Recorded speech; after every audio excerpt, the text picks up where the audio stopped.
नमस्कार ମୁଁ ଜଗଦୀଶ ଆପଣଙ୍କ ପାଇଁ ନେଇକି ଆସିଛି ଆଜି ସକାଳର କେତୋଟି ଗୁରୁତ୍ୱପୂର୍ଣ୍ଣ ଖବର। ସେଥିପାଇଁ ଭିଡିଓଟିକୁ ଶେଷ ପର୍ଯ୍ୟନ୍ତ ଦେଖିବାକୁ ମୋର ଅନୁରୋଧ। ଚାଲନ୍ତୁ ଆଜି ସକାଳର ଖବର ଉପରେ ନଜର ପକାଇବା। ବିଧାୟକମାନଙ୍କ ଦରମା ବୃଦ୍ଧି ପ୍ରସଙ୍ଗରେ ଏବେ ରାଜନୈତିକ ମହଲରେ ଚର୍ଚ୍ଚାର ବିଷୟ ପାଲଟିଛି। ଏହି ନିଷ୍ପତ୍ତିକୁ ନେଇ ଜନସାଧାରଣଙ୍କ ମଧ୍ୟରେ ଅସନ୍ତୋଷ ଦେଖାଯାଉଥିବା ପରେ ଏହା ଏବେ ଉପରେ ପୁନର୍ନିର୍ବାଚନ କରିବାକୁ ଦାବି ଜୋର ଧରିଛି। ଗତ ଗୁରୁବାର ଦିନ ବିଜେପି ବିଧାୟକଙ୍କ ଦଳର ଏକ ଗୁରୁତ୍ୱପୂର୍ଣ୍ଣ ବୈଠକ ପରେ ଶାସନ ଦଳର ବିଧାୟକମାନେ ମୁଖ୍ୟମନ୍ତ୍ରୀଙ୍କୁ ଭେଟି ଦରମା ବୃଦ୍ଧି ନିଷ୍ପତ୍ତି ପୁନର୍ନିର୍ବାଚିତ କରିବାକୁ ଦାବି କରିଛନ୍ତି। ସଂସଦୀୟ ବ୍ୟାପାର ମନ୍ତ୍ରୀ ମୁକେଶ ମହାଲିକ ଏନେଇ ସୂଚନା ଦେଇ କହିଛନ୍ତି ଯେ ଲୋକମତରୁ ସମ୍ମାନ ଜଣାଇବା ଦରମା ବୃଦ୍ଧି ନିଷ୍ପତ୍ତି ଉପରେ ପୁନର୍ନିର୍ବାଚନ କରିବାକୁ ସେମାନଙ୍କୁ ମୁଖ୍ୟମନ୍ତ୍ରୀଙ୍କୁ ଅବଗତ କରାଇଛନ୍ତି। ଜନସାଧାରଣଙ୍କ ଭାବକୁ ଗୁରୁତ୍ୱ ଦେଇ ଏହି ପଦକ୍ଷେପ ନିଆଯାଇଛି ଏବଂ ସୂଚନାଯୋଗ୍ୟ ଯେ ଗତ ଡିସେମ୍ବର 9 ତାରିଖ ଶୀତକାଳୀନ ଅଧିବେଶନର ସମୟରେ ବିଧାନସଭାର ସର୍ବସମ୍ମତି କ୍ରମେ ବିଧାୟକଙ୍କ ଦରମା ଓ ଭତ୍ତା ବୃଦ୍ଧି ବିଲ୍ ପାରିତ ହୋଇଥିଲା।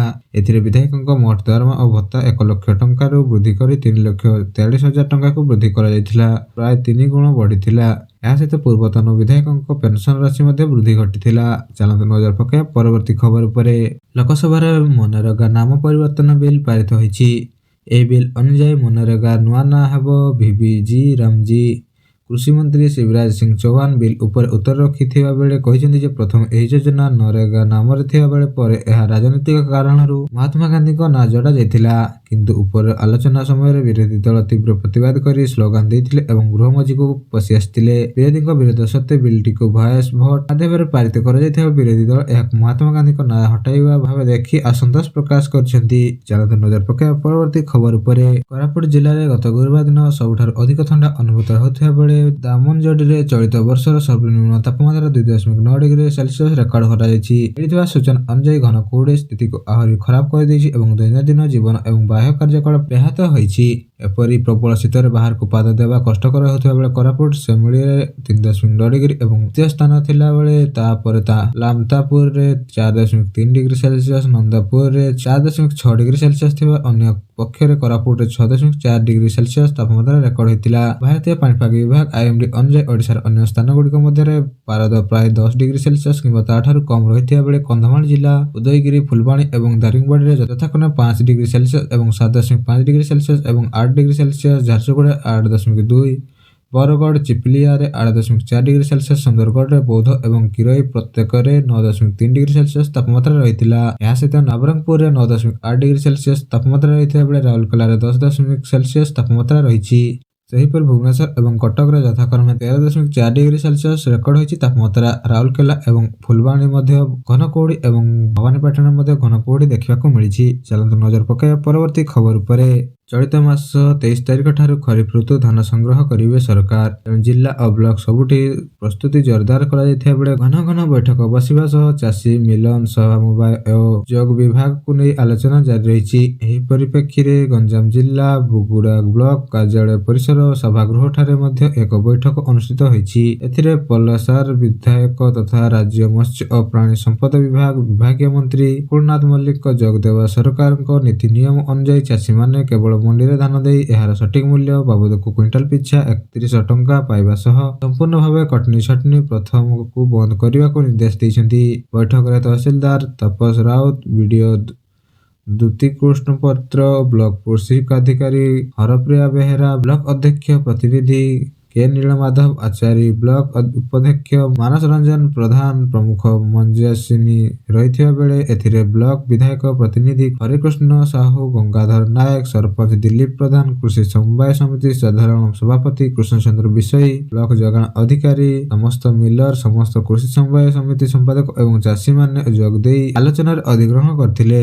ଚାଲନ୍ତୁ ନଜର ପକାଇବା ପରବର୍ତ୍ତୀ ଖବର ଉପରେ। ରାଜ୍ୟରେ ଶିକ୍ଷା କ୍ଷେତ୍ରରେ ବିକାଶ କରିବା ପାଇଁ ସରକାର ପ୍ରତିବଦ୍ଧତା ସହ କାମ କରୁଛନ୍ତି। କେବଳ ପ୍ରାଥମିକ ଶିକ୍ଷା ପାଇଁ ଚଳିତ ବର୍ଷ ବଜେଟ୍ ରେକର୍ଡ ପରିମାଣ 31,000 କୋଟିରୁ ଅଧିକ ଟଙ୍କା ବ୍ୟୟବରାଦ କରାଯାଇଛି। ଏଣିକି ଆଉ ଠିକାରେ ଶିକ୍ଷକ ନିଯୁକ୍ତି ହେବ ନାହିଁ ଏବଂ ରାଜ୍ୟରେ ଶିକ୍ଷକ ଅଭାବ ଦୂର କରିବା ପାଇଁ 3 ବର୍ଷ ମଧ୍ୟରେ 45,000 ଶିକ୍ଷକ ପଦବୀ ସୃଷ୍ଟି କରିବା ପାଇଁ ପଦକ୍ଷେପ ନିଆଯାଇଛି। ଆସନ୍ତା ଶିକ୍ଷାବର୍ଷରୁ 10ମ ଶ୍ରେଣୀ ପର୍ଯ୍ୟନ୍ତ ପିଲାଙ୍କୁ ମାଗଣା ପାଠ୍ୟପୁସ୍ତକ ପ୍ରଦାନ କରାଯିବା ପାଇଁ ସ୍ଥିର ହୋଇଥିବା ମୁଖ୍ୟମନ୍ତ୍ରୀ ମୋହନ ଚରଣ ମାଝୀ ଗତ ବୁଧବାର ବ୍ରହ୍ମପୁରଠାରେ ସୂଚନା ଦେଇଛନ୍ତି। ମୁଖ୍ୟମନ୍ତ୍ରୀ ବ୍ରହ୍ମପୁର ନୀଳକଣ୍ଠ ନଗରର ସରସ୍ୱତୀ ଶିଶୁ ବିଦ୍ୟା ମନ୍ଦିରର ବାର୍ଷିକ ଉତ୍ସବରେ ମୁଖ୍ୟ ଅତିଥି ଭାବରେ ଯୋଗ ଦେଇଥିବା ବେଳେ ସେଠାରେ ସେ ଆହୁରି କହିଛନ୍ତି ଛାତ୍ରଛାତ୍ରୀଙ୍କ ପାଇଁ ମଧ୍ୟ ସୃଜନଶୀଳ ଓ ସ୍ୱାବଲମ୍ବୀ ଭାବରେ ଉଦ୍ଦେଶ୍ୟରେ ଜାତୀୟ ପାଠ୍ୟକ୍ରମ ଢାଞ୍ଚା ଆଧାରରେ ରାଜ୍ୟରେ ପାଠ୍ୟକ୍ରମ ଆରମ୍ଭ ହେବ।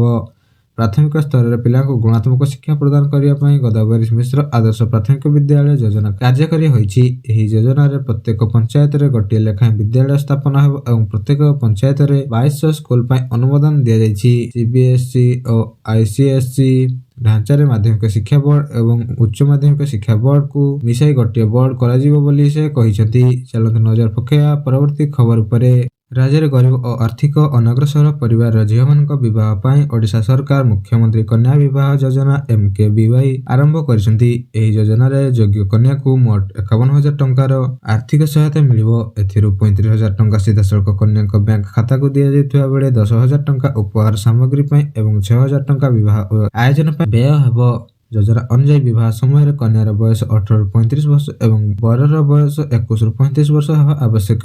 ଉଭୟ ବର ଓ କନ୍ୟା ସ୍ଥାୟୀ ବାସିନ୍ଦା ହୋଇଥିବା ଦରକାର ଏବଂ BPL ଆର୍ଥିକ ଅନଗ୍ରସର ପରିବାର ସହ ବିଧବା ଓ ଅସହାୟ ମହିଳାମାନଙ୍କୁ ପ୍ରାଥମିକତା ମିଳିବ।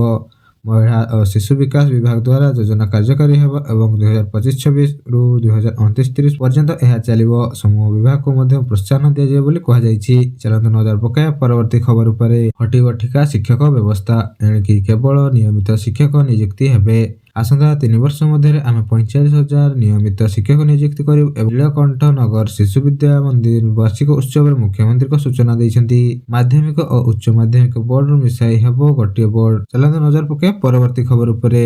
ଓଡ଼ିଶାକୁ ପୁଞ୍ଜିନିବେଶ ଆଣିବା ଲକ୍ଷ୍ୟ ନେଇ ଆସନ୍ତା 19 ତାରିଖରେ ମୁଖ୍ୟମନ୍ତ୍ରୀ ମୋହନ ଚରଣ ମାଝୀ ହାଇଦ୍ରାବାଦରେ ରୋଡ୍ ଶୋରେ ଯୋଗ ଦେବେ। ଏହି 2 ଦିନିଆ ଗସ୍ତରେ ମୁଖ୍ୟମନ୍ତ୍ରୀଙ୍କ ସହ ଶିଳ୍ପମନ୍ତ୍ରୀ ସମ୍ପଦ ଚନ୍ଦ୍ର ସ୍ୱାଇଁ ଏବଂ ରାଜ୍ୟ ସରକାରଙ୍କ ବରିଷ୍ଠ ଅଧିକାରୀ ଉପସ୍ଥିତ ରହିବା ସହିତ ମୁଖ୍ୟମନ୍ତ୍ରୀ ଦେଶର ପ୍ରମୁଖ ଶିଳ୍ପପତିଙ୍କ ସହ ଆଲୋଚନା କରି ଓଡ଼ିଶାର ଶିଳ୍ପ କ୍ଷେତ୍ରରେ ଉଜ୍ଜ୍ୱଳ ଭବିଷ୍ୟତ ଏବଂ ସମ୍ଭାବନା ସମ୍ପର୍କରେ ତଥ୍ୟ ଉପସ୍ଥାପନ କରିବେ।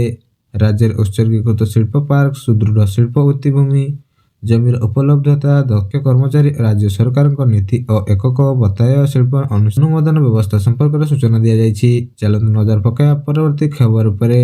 ଖଣ୍ଡଗିରିରୁ ଏମ୍ସ ଯାଏଁ ହେବ ସ୍ୱତନ୍ତ୍ର ଆମ୍ବୁଲାନ୍ସ କରିଡର। ଗତ ବୁଧବାର ବସିଥିବା ପୂର୍ବ ବିଭାଗର ସମୀକ୍ଷା ବୈଠକରେ ଏହି ନିଷ୍ପତ୍ତି ନିଆଯାଇଛି। ଏନେଇ ପୂର୍ତ୍ତିମନ୍ତ୍ରୀ ପୃଥ୍ୱୀରାଜ ହରିଚନ୍ଦନ ସୂଚନା ଦେବା ସହିତ ମନ୍ତ୍ରୀ କହିଛନ୍ତି ଯେ ଖଣ୍ଡଗିରିଠାରୁ କଳିଙ୍ଗନଗର ଛକ ଯାଏଁ NH 2 କଡ଼ରେ 3 ଲେନ୍ ଲେଖାଏଁ ସର୍ଭିସ ରୋଡ୍ କରିବାକୁ NH କର୍ତ୍ତୃପକ୍ଷଙ୍କୁ କୁହାଯାଇଛି। 3 ଲେନ୍ ସର୍ଭିସ ରୋଡ୍ ହେବା ପରେ ଗୋଟିଏ ଲେନ୍ ଆମ୍ବୁଲାନ୍ସ ପାଇଁ ରିଜର୍ଭ ରହିବ ଏବଂ ଫଳରେ ଖଣ୍ଡଗିରି ଛକ ଅତିକ୍ରମ କରିବା ପରେ ଜଣେ ସିଧାସଳଖ ଏମ୍ସରେ ପହଞ୍ଚି ପାରିବ। ସମସ୍ତ ବଡ଼ ମେଡିକାଲକୁ ଆମ୍ବୁଲାନ୍ସ ପାଇଁ ସ୍ୱତନ୍ତ୍ର କରିଡର ହେବା କଥା। ଏମ୍ସକୁ ସ୍ୱତନ୍ତ୍ର ଆମ୍ବୁଲାନ୍ସ କରିଡର ପାଇଁ ଏମ୍ସ ନିର୍ଦ୍ଦେଶକଙ୍କ ଅନୁରୋଧ ଥିବା ବେଳେ ଏନେଇ ବସିଥିବା ସମୀକ୍ଷା ବୈଠକରେ ଆଲୋଚନା ହେବା ପରେ NH କର୍ତ୍ତୃପକ୍ଷ ସମ୍ମତି ଦେଇଛନ୍ତି ବୋଲି ପୂର୍ତ୍ତିମନ୍ତ୍ରୀ କହିଛନ୍ତି। ଚାଲନ୍ତୁ ନଜର ପକାଇବା ପରବର୍ତ୍ତୀ ଖବର ଉପରେ। ହଟିବ ଠିକା ଶିକ୍ଷକ ବ୍ୟବସ୍ଥା, ଏଣିକି କେବଳ ନିୟମିତ ଶିକ୍ଷକ ନିଯୁକ୍ତି ହେବେ। ଆସନ୍ତା 3 ବର୍ଷ ମଧ୍ୟରେ ଆମେ 45,000 ନିୟମିତ ଶିକ୍ଷକ ନିଯୁକ୍ତି କରିବୁ ଏବଂ ନୀଳକଣ୍ଠ ନଗର ଶିଶୁ ବିଦ୍ୟା ମନ୍ଦିର ବାର୍ଷିକ ଉତ୍ସବରେ ମୁଖ୍ୟମନ୍ତ୍ରୀଙ୍କ ସୂଚନା ଦେଇଛନ୍ତି।